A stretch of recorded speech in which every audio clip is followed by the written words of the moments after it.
Opaque ছাড়ল UAE, লাভে ভারত, টেনশনে Saudi আরব।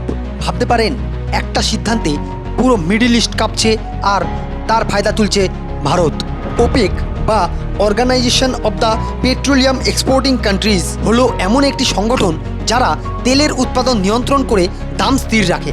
কিন্তু ইউনাইটেড আরব আমিরেটস বা ইউএই এবার এই গ্রুপ ছাড়লো, আর এর পিছনে কারণগুলো হলো ওপেকের প্রোডাকশন কোটা ইউএইকে বেশি তেল উৎপাদন করতে দিচ্ছিল না, আর ইউএই চায় 2027 সালের মধ্যে উৎপাদন বাড়িয়ে 5 মিলিয়ন ব্যারেল প্রতিদিন করতে। কিন্তু এই ওপেক সংগঠনের ওপরে সৌদি আরবের দাদাগিরি ছিল, আর এই সৌদি নেতৃত্বাধীন নীতিতে ইউএই অসন্তুষ্ট ছিল, আর তাই তারা এবার থেকে নিজের মতো তেল বিক্রি করতে চায়।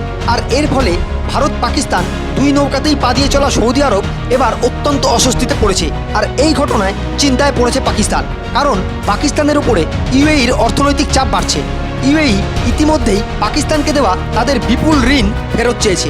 নতুন নীতিতে ইউএই নিজের লাভ আগে ভাবছে, ফলে পাকিস্তানের জন্য আর আগের মতো আর্থিক সহায়তা সহজ নাও হতে পারে।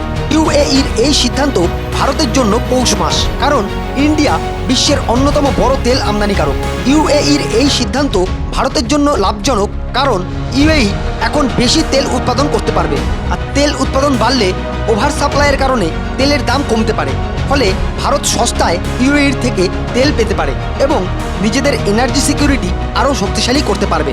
তাই ইউএইর একটা সিদ্ধান্তেই সৌদি আরব টেনশনে, পাকিস্তান সমস্যায়, আর ইন্ডিয়া ফুল লাভে। এ ধরনের আরও ছোট ছোট আন্তর্জাতিক তথ্য পেতে ফলো করুন এই চ্যানেল।